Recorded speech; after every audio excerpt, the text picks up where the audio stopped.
Okay, अस्सलाम वालेकुम बेटा। तो लास्ट लेक्चर में चैप्टर नंबर 12 हमारा कंटिन्यू है इलेक्ट्रोस्टैटिक्स, और उसमें हमने पढ़ा था चार्जेस के बारे में, उनकी फील्ड के बारे में, फील्ड क्या होती है, फील्ड कैसे काम करती है, ठीक है। और उसके बाद हमने ये डिस्कस किया था कि भाई फील्ड पे सारी डिस्कशन है, तो हम इलेक्ट्रिक फील्ड को कैसे कैलकुलेट कर सकते हैं। उसके दो मेथड हम कर चुके हैं चार में से। एक था फील्ड बाय फोर्स, एक था फील्ड बाय फ्लक्स, एक था फील्ड बाय गॉस लॉ, और एक है field bye potential, electric potential. तो इसमें से दो मेथड हम कर चुके हैं, फील्ड बाय फोर्स भी कर चुके हैं, which is can be said like if F is the force between the two charges, which is K Q1 Q2 upon R square, then the electric field is basically force per test charge, which is K Q upon R square। और इसके अलावा flux हम कर चुके हैं। वो क्या था? वो था the flux is the field passing through a certain area which is E dot A, और डॉट हटाएंगे तो यह आ जाएगा E A cos theta, right. और अगर किसी तरीके से फ्लक्स पता चल जाए तो भी हम इलेक्ट्रिक फील्ड मालूम कर सकते हैं। वो जाएगा phi upon A cos theta, right. और फ्लक्स के बारे में मैंने ये बताया था कि फ्लक्स जो है वो that is fields passing through a certain area. जिन्होंने मेरा प्रीवियस लेक्चर अटेंड नहीं किया तो वो चैनल पे वीडियोस अपलोड हुई हुई हैं, लेक्चर कंटिन्यूस हैं सीक्वेंस में, वो वहाँ से जाके देख सकते हैं। आज हम डिस्कस कर रहे हैं फील्ड बाय गॉस लॉ, और पहले समझेंगे कि गॉस लॉ क्या कहता है, और फिर उसकी एप्लीकेशंस कि भाई गॉस लॉ की मदद से हम इलेक्ट्रिक फील्ड कैसे मालूम कर सकते हैं। आज इस पर डिस्कस करते हैं, ठीक है। गॉस लॉ एक साइंटिस्ट हैं, उनका नाम है Karl Frederick Gauss. I believe that he is a German physicist. इन्होंने एक लॉ पेश क्या किया, वो लॉ डिस्कवर किया, बल्कि यूँ कह लें। और वो law was more fundamental than the Coulomb's law, more fundamental than Coulomb's law, यानी कूलम लॉ से भी ज़्यादा फंडामेंटल है, उसकी इम्पोर्टेंस कूलम लॉ से भी ज़्यादा है, राइट। तो वो क्या करेगा कि वो किसी भी चीज़ की, चाहे वो रेगुलर हो या वो इरेगुलर हो, इलेक्ट्रिक फील्ड मालूम करके दे देगा। उसके लिए हमें बुनियादी कॉन्सेप्ट समझना होगा कि किसी भी चीज़ पे charge resides on its surface. बुनियादी बात यह है कि दुनिया में जिस भी चीज़ या मटेरियल के पास चार्ज है, वो चार्ज उसकी सरफेस पर है। अगर नेगेटिव चार्ज होगा तो भी सरफेस पे, अगर पॉजिटिव चार्ज होगा तो भी सरफेस पे। अच्छा, कैसे भाई? आम अल्फाज में हम नॉर्मली बैटरीज के साथ डील करते हैं। आपने देखा होगा बैटरी में एक प्लस है, एक माइनस टर्मिनल है, होता है ना। तो जो प्लस टर्मिनल है, जब तार उस पे लगाते हैं तो तार स्पार्क करती है। क्यों? कोई चीज़ वहाँ मौजूद है, उसकी सरफेस पे मौजूद है। इसी तरह अगर हम किसी तार को पकड़ लें तो हमें झटका लगता है, शॉक लगता है, हल्का सा अर्थ लगता है। क्यों लगता है? क्योंकि चार्ज सरफेस पर होता है, मेरी स्किन के ऊपर होगा, मेरे अंदर नहीं होगा। जो भी चार्ज होगा वो स्किन के ऊपर होगा, नेट की बात हो रही है। अच्छा, इसका मतलब ये नहीं है कि मेरे अंदर मौजूद अंदर ऑर्गन्स हैं उनके ऊपर एटम नहीं है, उनके अंदर इलेक्ट्रॉन्स नहीं है, नहीं। हम ओवरऑल चार्ज की बात कर रहे हैं कि ओवरऑल चार्ज जो होता है वो कंडक्टर्स की सरफेस पर होता है, कंडक्टर्स की सरफेस पर होता है, चाहे वो पॉजिटिव हो या नेगेटिव हो। अब मैं समझा दूँ भाई, अगर ये पॉजिटिव चार्ज है तो इसका मतलब ये कि यहाँ चार्ज प्रॉपर्टी की एक्सेसिवनेस है, राइट। इलेक्ट्रॉन ज़्यादा हो जाएंगे तब भी ये पॉजिटिव ही कहलाएगा। अगर मैं इसमें से इलेक्ट्रॉन निकाल देता हूँ तो इसमें चार्ज प्रॉपर्टी की डेफिशिएंसी हो जाएगी, कमी हो जाएगी, तो ये नेगेटिवली चार्ज कहलाएगा। तो गॉस ने ये कहा कि बुनियादी बात यह है कि चार्ज किसी भी चीज़ की सरफेस पर होता है, चाहे वो रेगुलर हो, रेगुलर ज्योमेट्री हो, लाइक ऐसे सर्कल हो, या इरेगुलर ज्योमेट्री हो। ये इरेगुलर है ना भाई, इसकी कोई ख़ास शेप तो नहीं है, ना ट्रायंगल है, ना रेक्टेंगल है, ना ये कोई स्क्वायर है, ना कोई ये सिलेंडर है। ऐसी शेप जिसकी कोई रेगुलर ज्योमेट्री नहीं होती वो इरेगुलर कहलाती है। क्या कहलाती है? इरेगुलर। लेकिन चार्ज तो होगा, चार्ज तो इसकी भी सरफेस पर होगा। पत्थर है तो पत्थर की सरफेस पर होगा, अब वो रेगुलर शेप नहीं है। गॉस ने ये कहा कि किसी भी चार्ज के फ्लक्स को मालूम करने का सबसे आसान तरीका ये है कि उस चीज़ को जिसके ऊपर आपने फ्लक्स मालूम करना है उसको रैप कर दें। क्या कर दें? रैप कर दें। ये जो रैपिंग है मटेरियल, रैपिंग का एरिया, ये आप अपनी मर्ज़ी से ले सकते हो।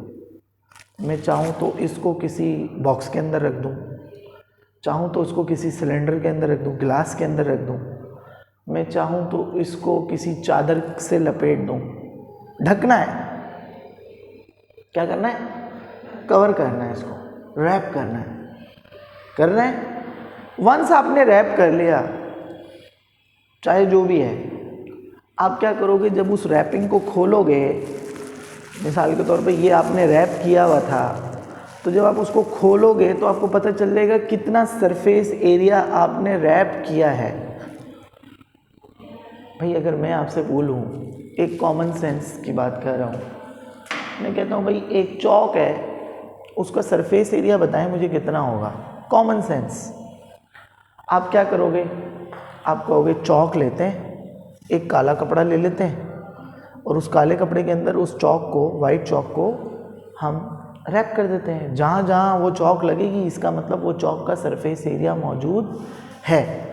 हम उस चादर को खोलेंगे, वहाँ से उसका सरफेस एरिया पता कर सकते हैं। मिसाल के तौर पे अगर सरफेस एरिया यूँ आ रहा है तो भाई हम यहाँ मैथ्स अप्लाई कर सकते हैं कि इसको हम ट्राइंगल कह दें, इतने एरिया को हम रेक्टेंगल से सॉल्व कर लें, इतने एरिया को हम ट्राइंगल से सॉल्व कर लें, इतने एरिया को हम किसी स्क्वायर से सॉल्व कर लें, इतने एरिया को हम किसी रेक्टेंगल से सॉल्व कर लें, इतने एरिया को हम किसी ट्राइंगल से सॉल्व कर लें, इतने एरिया को हम किसी ट्राइंगल से सॉल्व कर लें। तो बेसिक फार्मूले हमें पता है। इस सब का एरिया कैसे मिलेगा? सारे एरियाज को जमा कर दो, A1, A2, A3, A4, A5, A6, A7, A8, A9, A10, A11, A12। तो सारे एरियाज को जमा करने पे वो एरिया पता चल जाएगा। तो वो जो एरिया होगा जिसके अंदर हमने रैप किया होगा वो बेसिकली उस मटेरियल का सरफेस एरिया होगा। वही चौक वाली मिसाल अगर दूँ तो चौक का एरिया इतना ही बनेगा ना सरफेस का, उसकी स्किन का एरिया इतना ही बनेगा। गॉस ने ये कहा कि जिस भी चीज़ के पास चार्ज प्रॉपर्टी है, कंडक्टर है, मेटल है, नॉन मेटल है, सॉलिड है, जो भी है, आप उसको सबसे पहले रैप करो। क्या करो? रैप, यानी रैप इन दी सरफेस, उस चार्ज को बंद करो किसी जगह, किसी सरफेस के अंदर। गिफ्ट पैक करते हैं, क्या करते हैं हम? रैपिंग करते हैं। तो हम क्या कर रहे होते हैं? हम गिफ्ट की जो सरफेस है उसको ढक रहे होते हैं, उसको कवर कर रहे होते हैं। The same phenomena is for the Gauss law. जिस भी चीज़ के पास चार्ज है, चाहे वो रेगुलर ज्योमेट्री है, वो इरेगुलर ज्योमेट्री है, हमें उसको रैप करना है। जिस सरफेस में हम रैप कर रहे हैं, जैसे कि गिफ्ट पेपर में हम गिफ्ट को रैप कर रहे हैं, तो गिफ्ट पेपर जो है उसकी चॉइस आर्बिट्री है। मेरी मर्जी मैं बॉक्स के अंदर डालूँ, मेरी मर्जी मैं बॉक्स के अंदर डालूँ, मेरी मर्जी मैं सिलेंडर के अंदर डाल दूँ। उसको हम कहते हैं गॉसियन सरफेस। क्या कहते हैं? Gaussian surface. और वो गॉसियन सरफेस आर्बिट्री चॉइस है। Choice is choice of Gaussian surface,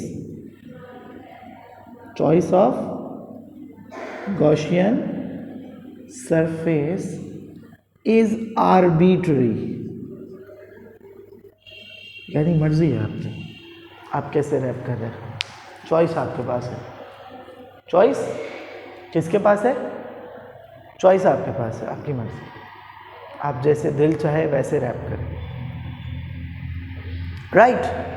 तो अब हम इसकी स्टेटमेंट लिखते हैं। स्टेटमेंट क्या कह रहा है? ये कह रहा है फ्लक्स मालूम करने के लिए ज़रूरी नहीं है कि किसी फील्ड को पास करवाया जाए किसी एरिया में से। फ्लक्स मालूम करने के लिए ये ज़रूरी नहीं है कि फील्ड को किसी एरिया में से पास करवाया जाए, बल्कि फ्लक्स मालूम करने के लिए जितना चार्ज जिस भी मटेरियल की सरफेस पे मौजूद है उसको अपनी चॉइस ऑफ रैपिंग शीट के हिसाब से रैप कर दिया जाए तो फ्लक्स पता चल जाएगा। वंस फ्लक्स पता चल जाएगा तो इसका मतलब फील्ड भी पता चल जाएगी। तो according to the Gauss law, इसकी स्टेटमेंट ये है, बेटा स्टेटमेंट लिखा है।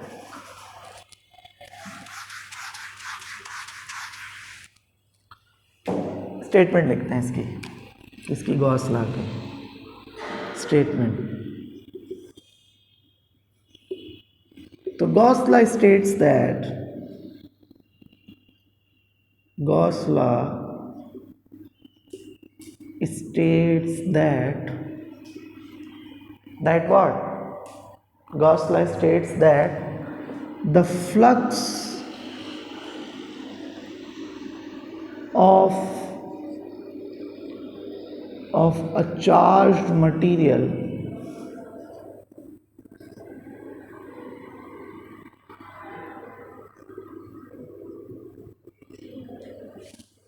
is the charge enclosed in Gaussian surface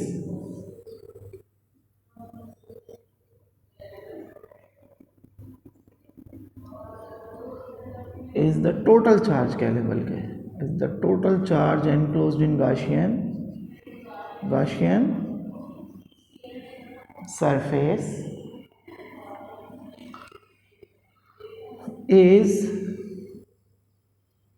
is 1 upon epsilon naught times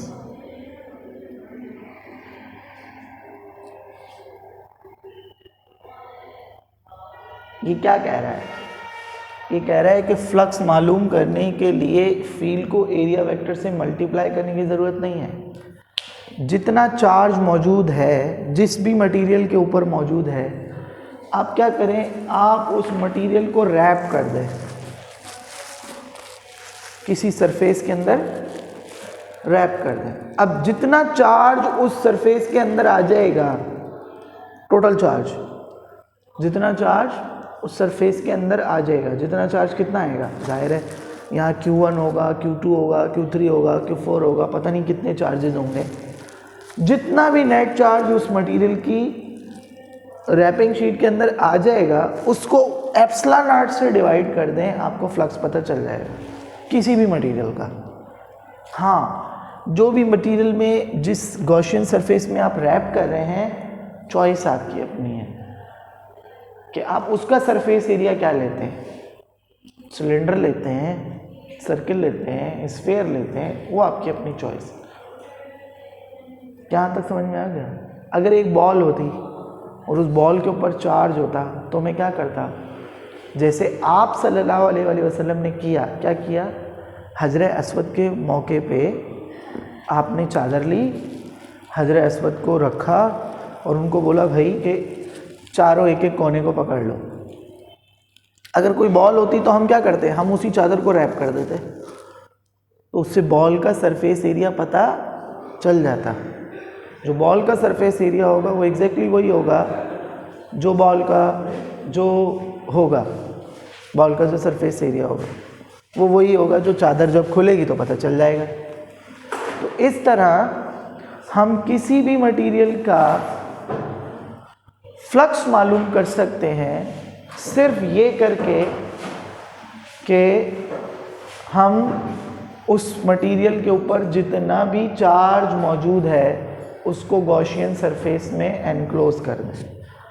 तो how it sounds mathematically, mathematically इसको कैसे लिखें, मैथमेटिकली इसको ऐसे लिखते हैं, ये रब कर दूं, स्टेटमेंट रब कर दूं,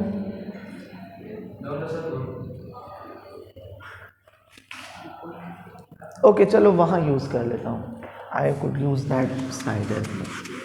तो how should we write down it mathematically, वो ऐसे है, this is mathematically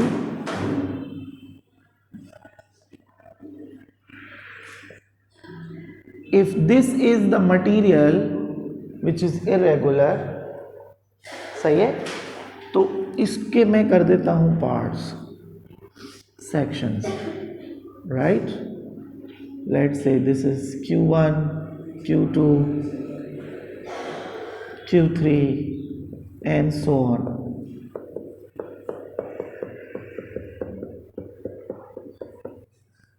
So the net charge I have is Q, which is sum of all the charges on the surface, Q3, Q4 up to Qn। तो total charge कितना है, Q है। Total charge सारे छोटे छोटे charges को जमा कर देंगे। मैथमेटिक्स में इंटर के स्टूडेंट्स को पता होना चाहिए कि जब हम चीज़ों को तोड़ते हैं, ब्रेक करते हैं पार्ट्स में, इसको कहते हैं मैथमेटिक्स में डिफरेंशिएशन, डेरिवेटिव्स, तोड़ने के प्रोसेस को। इसको डेल्टा से भी लिखते हैं, डी से भी लिखते हैं, राइट। जोड़ने के प्रोसेस को, सबको वापस इकट्ठा करने के प्रोसेस को, इसको उल्टा प्रोसेस इसका होता है, इसका रिवर्स प्रोसेस होता है, उसको कहते हैं इंटीग्रेशन। इसको इस सिंबल से शो करते हैं, इंटीग्रेशन, राइट। तो सारे के सारे चार्जेस जितने भी मौजूद हैं, सबको पहले मटेरियल को उसके पार्ट्स में तोड़ा, सारे चार्जेस कैलकुलेट किए, उनका टोटल चार्ज निकाला, टोटल चार्ज को क्या किया, रैप कर दिया, टोटल चार्ज को रैप कर दिया। किस में रैप किया, गॉसियन सरफेस में, उसको एप्सिलॉन नॉट से डिवाइड कर दिया, उसको क्या किया, टोटल चार्ज को एप्सिलॉन नॉट से डिवाइड कर दिया। वंस एप्सिलॉन नॉट से डिवाइड किया तो ऑटोमेटिकली इलेक्ट्रिक फ्लक्स पता चल गया। फ्लक्स पता चल गया तो फील्ड भी मिल जाएगी। कैसे, फ्लक्स किसके इक्वल है, अभी मैंने थोड़ी देर पहले लिखा था, फ्लक्स इक्वल है E A कॉस थीटा के, सही है, equals to Q upon epsilon not. E चाहिए क्योंकि अभी हम यही पढ़ रहे हैं ना, field by Gauss law, E चाहिए, इलेक्ट्रिक फील्ड चाहिए। तो ए कॉस थीटा को क्या करें, वहाँ डिवाइड करवा दें, तो इस तरह ई बन जाएगा, क्या बनेगा, ई बन जाएगा Q upon epsilon not into A cos theta. Cos theta भी मैक्सिमम ले लें तो बच गया Q upon epsilon not into A. ये ए जो है ये कौन सा है, ये ए गॉसियन है, चॉइस ऑफ रैपिंग शीट आपके अपने ऊपर है, आपकी मर्जी आप चॉइस कैसे कर रहे हैं, रैप कैसे कर रहे हैं। तो जिस चीज़ के अंदर रैप कर रहे हैं उसका एरिया कहलाएगा गॉसियन सरफेस, जो कि मैंने यहाँ रखा है। यह आपकी अपनी मर्जी है कि आप गॉसियन सरफेस कौन सी सिलेक्ट करते हैं। सिर्फ क्या करना है, टोटल चार्ज को गॉसियन सरफेस के अंदर रैप करना है, एप्सिलॉन नॉट से डिवाइड करना है, आपको उसकी इलेक्ट्रिक फील्ड पता चल जाएगी। अब दो झंझट से आप बच गए, ना आपको टेस्ट चार्ज लाने की ज़रूरत है, ना आपको फील्ड को किसी एरिया से पास करवाने की ज़रूरत है। सिर्फ आपको क्या करना है, टोटल चार्ज मटेरियल की सरफेस पे कैलकुलेट करना है, रैपिंग शीट का एरिया खुद ही सिलेक्ट करना है कि भाई गॉसियन एरिया क्या होगा, गॉसियन सरफेस एरिया क्या होगा, उसके बाद उसको एप्सिलॉन नॉट से डिवाइड करना है, आपको उसकी इलेक्ट्रिक फील्ड पता चल जाएगी। That is the most simplest way, बहुत ही आसान तरीका है, और इसी वजह से ये हर चीज़ की इलेक्ट्रिक फील्ड निकाल के दे देता है, चाहे वो रेगुलर हो या इरेगुलर हो, और इसी वजह से ये ज़्यादा फंडामेंटल है कंपेयर टू कूलम्स लॉ। आप लोग थोड़ा सा लेट आए हो तो मैं इनको ये बता रहा था कि कूलम्स लॉ से ज़्यादा इम्पॉर्टेंट गॉस लॉ है। गॉस लॉ ये कहता है कि आप किसी भी मटेरियल की फ्लक्स मालूम कर सकते हैं, सिर्फ आपको ये करना है कि उस मटेरियल जिसके ऊपर चार्ज मौजूद है उसको किसी गॉसियन सरफेस में, किसी सरफेस के अंदर रैप करना है। क्या करना है, रैप करना है। वंस चार्ज उसके अंदर आ गया, उस सरफेस के अंदर आ गया, तो आप उस चार्ज को एप्सिलॉन नॉट से डिवाइड करो, और जितनी आपने गॉसियन सरफेस ली है उससे भी डिवाइड करें, आपको उसकी इलेक्ट्रिक फील्ड पता चल जाएगी, चाहे मटेरियल रेगुलर हो या इरेगुलर हो, क्योंकि चार्ज हमेशा सरफेस पर ही होता है। ठीक है, तो बोर्ड में जब ये आएगा तो आप लोगों ने ऐसे ही लिखना है, सबसे पहले इसका इंट्रोडक्शन लिखना है, उसके बाद इसकी किसने दिया था, उसके बाद इसकी स्टेटमेंट, फिर एक्सप्लेनेशन, फिर मैथमेटिकली, और पांचवी हेडिंग आएगी applications of the Gauss law, जो कि एग्जामिनर क्या करते हैं, तीन में से कोई से भी एक देते हैं। जैसे फील्ड ऑफ अ स्फेयर कह देते हैं कभी कभी कि भाई एक बॉल है, उसके ऊपर चार्ज है, तो बताएं गॉस लॉ को अप्लाई करके हम उसकी इलेक्ट्रिक फील्ड कितनी मालूम कर सकते हैं, कैसे मालूम कर सकते हैं।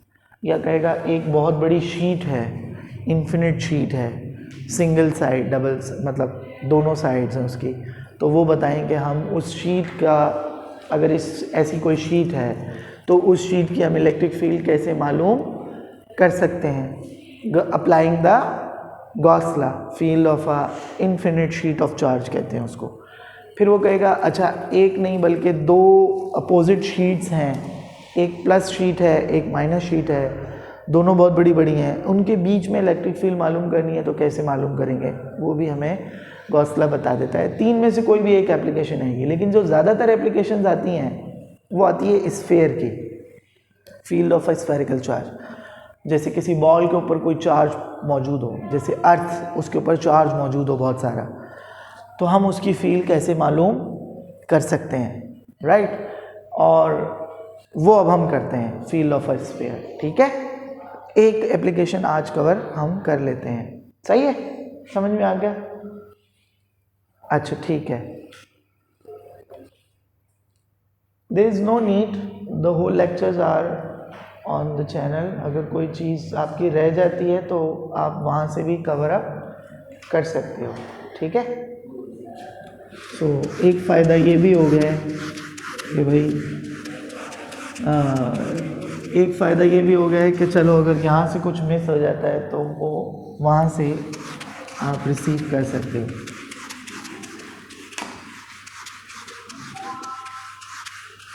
ओके, तो अब हम क्या कर रहे हैं,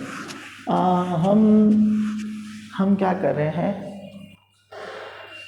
हम एक स्फेयर है उसकी इलेक्ट्रिक फील्ड मालूम करना चाहते हैं और उसकी इलेक्ट्रिक फील्ड मालूम करने के लिए हम गॉस लॉ को अप्लाई कर रहे हैं। यूँ समझ लें कि एक बास्केटबॉल है और उस बास्केटबॉल के ऊपर चार्ज है बहुत सारा, वो या तो नेगेटिव चार्ज है या फिर पॉजिटिव चार्ज है। हाँ, ये बहुत अच्छा सवाल है कि हम चीज़ों को चार्ज कैसे करते हैं। देयर आर 2 और 3 मेथड्स चार्ज करने का। एक केमिकल, जिसे बैटरी आप देखते हो, आपके फ़ोन में बैटरी लगी हुई है, ठीक है ना। बैटरी को आप क्या करते हैं, चार्ज करते हैं, तो इलेक्ट्रिकल एनर्जी देते हैं। उस बैटरी के अंदर लिथियम आयंस मौजूद हैं, वो इलेक्ट्रिकल एनर्जी को एब्जॉर्ब करते हैं, केमिकली कोई रिएक्ट करते हैं और आयंस बनना शुरू हो जाते हैं। एक तो तरीका ये है। दूसरा तरीका है चीज़ों को रब करके चार्जिंग कर सकते हैं। इसको हम कहते हैं charging by induction, charging by friction, sorry. जैसे मिसाल के तौर पे एक गिलास लें, गिलास होता है, उस गिलास को आप बालों पे रब करो, हल्का सा रब करो। रब करने के बाद छोटे छोटे पेजेस पेपर के, उनके सामने लेके जाओ तो वो उसको अट्रैक्ट करेगा। बलून को भी कर सकते हो आप ये एक्सपेरिमेंट। अच्छा, एक तरीका होता है ये, इसमें ये जो अभी मैंने तरीका बताया चार्जिंग बाय फ्रिक्शन, ये कॉमन है। आप सर्दियों में देखोगे कि सिल्क के कपड़ों पे जैसे आप इस्त्री फेरते हैं तो उसमें चुटपुट चुटपुट की आवाज़ें आती हैं, है ना। सिल्क के कपड़ों में स्पेशली, सिल्क, हाँ ब्लैंकेट में भी आती है, सिल्क के कपड़ों में लाजमी है। और कभी कभी ऐसा होता है सर्दियों में कपड़े चिपक जाते हैं बालों के साथ, जहाँ जहाँ बाल कपड़े जा रहे होते हैं बाल भी वहीं जा रहे होते हैं। The same is true for charging by friction. इसके अलावा चार्ज करने का तरीका ये है कि कोई चीज़ जो कि इलेक्ट्रिकली चार्ज्ड है, जिसके पास चार्ज है, हम उसके पास किसी मटेरियल को ले आए तो या तो वो चार्ज अपना ड्रॉप कर देगा या किसी चार्ज गेन कर लेगा। इस तरह भी चार्जिंग की जा सकती है। हाँ, स्फेयर को, बॉल को कैसे चार्ज करेंगे? अगर मैं सिंपल तरीका बताऊं तो बॉल अगर मेटल की है तो ऑटोमेटिकली उस मेटल की सरफेस पे तो फ्री इलेक्ट्रॉन्स होते हैं, ठीक है ना। आप इलेक्ट्रिकल कनेक्शन में से कोई सा भी एक, प्लस या माइनस, ठीक है, वो आप इसके ऊपर रख दो, ऑटोमेटिकली इसके ऊपर चार्ज डिपॉजिट होना शुरू हो जाएगा, ऑटोमेटिकली चार्ज डिपॉजिट होना शुरू हो जाएगा। लेकिन कहाँ तक होगा? जहाँ तक उस सरफेस की लिमिट होगी, उसके बाद चार्ज डिपॉजिट नहीं होगा। समझ में आ गया? अच्छा, तो अब हमारे पास एक बॉल है, जिसका मतलब है हम मालूम कर रहे हैं फील्ड ऑफ अ स्फीयर। ये करेंगे, उसके बाद बाकी की जो 2 एप्लीकेशंस हैं वो बाद में करेंगे, ठीक है। फील्ड ऑफ अ स्फीयर, तो स्फीयर क्या चीज़ है? Sphere is a 3D circle, 3D circle है, बॉल है, सर्कल है लेकिन 3D सर्कल है, ठीक है। तो ऑब्वियसली उस स्फीयर का रेडियस बताएगा कि बॉल का सरफेस एरिया ज़्यादा होगा या कम, ठीक है ना। क्यों? क्योंकि बॉल के सरफेस एरिया का फॉर्मूला है 4/3 पाई r स्क्वायर। क्या फार्मूला है? 4/3 पाई r square, sorry 4/3 pi square है, हाँ शायद ये या पता नहीं 1/4 पाई r स्क्वायर है। इसको कंफर्म कर लेना कि भाई स्फीयर के एरिया, स्फीयर का एरिया जो है वो कैसे निकालते हैं, सरफेस एरिया 4 पाई r स्क्वायर है, sorry should be 4 pi r square, सही है। कितना होता है? 4 पाई r स्क्वायर। r जितना बढ़ेगा ऑटोमेटिकली बॉल का साइज उतना बढ़ेगा, बॉल का साइज जितना बढ़ेगा चार्ज की डिपॉजिशन उतनी ज़्यादा बढ़ जाएगी। तो ये मेरी बॉल है जिसकी सरफेस पे कोई प्लस चार्ज है, सपोज कर लेता हूँ। कौन सा चार्ज है? प्लस चार्ज है, यानी ये बॉल जो है ये पॉजिटिवली चार्ज हुई हुई है, और मैं गॉस लॉ की मदद से इसके ऊपर या इसकी इलेक्ट्रिक फील्ड मालूम करना चाहता हूं।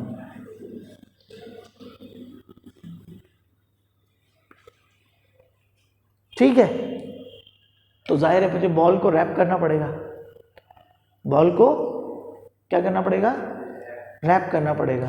अब जिस चीज के अंदर मैंने बॉल को रैप किया है, रैप किस चीज से करेंगे, हाँ हाँ हाँ, गॉस लॉ में जो रैपिंग मटेरियल है, जो रैपिंग सरफेस है, वो इमेजिनरी है। गॉस लॉ में जो रैपिंग मटेरियल है वो इमेजिनरी है। आपकी मर्जी है कि आप चाहें उसको रैप किसी सर्कल के अंदर रख दें, बॉल को बॉल के अंदर रख दें, बॉल रैप हो गई। आप चाहें उसको किसी बॉक्स के अंदर रख दें, किसी सिलेंडर के अंदर रख दें। गॉस लॉ ये कहता है कि वो चॉइस कि रैपिंग सरफेस कितना होना चाहिए और कौन सा होना चाहिए, वो आप पर डिपेंड करता है कि किस मटेरियल को मैं डील कर रहा हूँ, तो उसकी इलेक्ट्रिक फील्ड निकालने के लिए मुझे क्या आसानी रहेगी, कि मैं उसको किसी बॉल के अंदर डालूँ, किसी डब्बे के अंदर डालूँ, किसी सिलेंडर के अंदर डालूँ, क्या आसान रहेगा। ठीक है, तो जो ये रैपिंग शीट है, जो रैपिंग सरफेस है, जो हमारा गॉसियन सरफेस है, this is the Gaussian surface, Gaussian surface. Initially इस गॉसियन सरफेस को भी मैं समझ रहा हूँ ये बॉल है, तो मैंने क्या किया है, बॉल के अंदर बॉल रख दिया है। एक बॉल है जिसके ऊपर चार्ज है, एक बॉल है जिसके अंदर वो सारा चार्ज मौजूद है, इनक्लोज कर दिया है। गॉस लॉ यही कह रहा है कि चार्ज को क्या करना है, इनक्लोज करना है। ठीक है, तो जो गॉसियन सरफेस है उसका रेडियस होगा लेट से कैपिटल आर। अब वो कहाँ है, कहाँ है गॉसियन सरफेस, कहाँ है, बाहर है, चार्ज उसके अंदर है। अगर मैं गॉसियन सरफेस को अंदर प्लॉट कर दूं, तो जिसका रेडियस आर हो छोटा, तो आप बोलोगे कोई फायदा ही नहीं है। क्यों, क्योंकि चार्ज इस सरफेस के अंदर मौजूद नहीं है। According to the Gauss law, charge has to be enclosed in the Gaussian surface. Charge Gaussian surface के अंदर मौजूद होना चाहिए, रैपिंग शीट के अंदर होना चाहिए। समझ में आ गया। अच्छा, अब गॉस लॉ क्या कहता है, कहता है भाई आपने मालूम करना है फ्लक्स।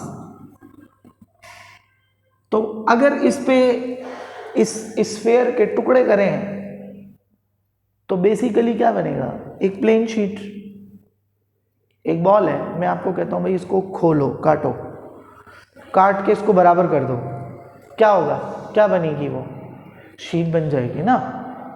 अगर मैं कहूं भाई एक बॉल लो, उसको काटो, उसके ऊपर बुलडोजर चढ़ा दो, तो वो क्या बन जाएगी, शीट बन जाएगी। कॉमन सेंस की बात है, सिक्का बन जाएगा। यहां तक समझ में आ गया। तो उस सिक्के अंदर के चार्ज कितना होगा, लेट से ये अगर ये हिस्सा Q1 है तो ये हिस्सा Q2 होगा, सबको जमा करेंगे, टोटल चार्ज कितना बन जाएगा, टोटल चार्ज बन जाएगा Q। सही है। इसको मैं डिवाइड कर देता हूं किससे, एप्सिलॉन नॉट से। अच्छा ठीक है, यहां तक तो सही है, यहां तक तो सही है। फ्लक्स क्या होता है, फ्लक्स होता है इलेक्ट्रिक फील्ड इनटू ए गॉसियन। सही है। Total charge is Q upon epsilon not. A Gaussian कितना है, अभी मैंने जो लिया है, बॉल के अंदर बॉल है ना, तो ए गॉसियन कितना हो गया, ये हो गया 4 पाई आर स्क्वायर, क्योंकि आर कैपिटल जो है वो किसका है, वो गॉसियन सरफेस का है, राइट। ये 4 pi R square is equal to किसके इक्वल हो गया, Q अपॉन एप्सिलॉन नॉट। अब मुझे E चाहिए, 4 पाई आर स्क्वायर मल्टीप्लाई करें, वहां जाके डिवाइड करेगा, तो E क्या बन जाएगा, 4 pi, sorry this is Q upon 4 pi R square into epsilon not. यहाँ तो इलेक्ट्रिक फील्ड पता चल जाएगी। What about inner Gaussian surface? What about inner Gaussian surface? ये तो आउटर हो गई। इनर क्या बनेगी? इनर बनेगी 0। क्यों? क्योंकि चार्ज ही एनक्लोज नहीं हुआ है। चार्ज ही एनक्लोज नहीं हुआ है, चार्ज अंदर आया ही नहीं है गॉसियन सरफेस के, रैप हुआ ही नहीं है, तो वहां जो इलेक्ट्रिक फील्ड होगी वो 0 होगी। राइट, यहां तक समझ में आ गया? अब इसको गौर से देखो, ये क्या है? इसको मैं लिख सकता हूं ऐसे 1/4 pi epsilon not into Q upon R square. लिख सकता हूं 1/4 pi epsilon naught Q upon R square लिख सकता हूं। अच्छा, तो ये 1/4 पाई एप्सिलॉन नॉट क्या होता है? ये होता है K Q upon R square. वही रिजल्ट आ रहा है इलेक्ट्रिक फील्ड का जो कि नॉर्मल फील्ड बाय फोर्स से आता है। मेथड चेंज हो गया है, रिजल्ट वही है। जैसे 4 लाना है तो 4 लाने का कितने तरीके हैं? आप कहो भाई 2 + 2 भी 4 है, 2 × 2 भी 4 है, 8 डिवाइडेड बाय 2 भी 4 है। आंसर तो 4 आ रहा है लेकिन मेथड अलग है। Field by force, field by flux, field by Gauss law. Answer same है, मेथड डिफरेंट है। जो इजी मेथड लगे वो इलेक्ट्रिक फील्ड निकालने के लिए सबसे इजी मेथड गॉस लॉ है, क्योंकि वो किसी भी चीज़ की इलेक्ट्रिक फील्ड मालूम करके दे देगा। यहां तक समझ में आ गया? यहां तक समझ में आ गया? अब ये अगर मैं दूर चला जाऊं तो ये पूरी की पूरी बॉल कैसी लगेगी? पूरी की पूरी बॉल लगेगी एक नुक्ते के जैसी। तो बिल्कुल वही इक्वेशन है जो पॉइंट चार्ज की इक्वेशन है, K Q upon R square, point charge की इक्वेशन। यहां तक समझ में आ गया? अब नेक्स्ट लेक्चर में इंशाल्लाह हम करेंगे गॉस लॉ की बाकी की 2 एप्लीकेशंस। तब तक जो है वो अपना ख्याल रखें, जो भी चीज़ समझ में नहीं है वो फिर पूछ लीजिएगा। अल्लाह हाफिज़।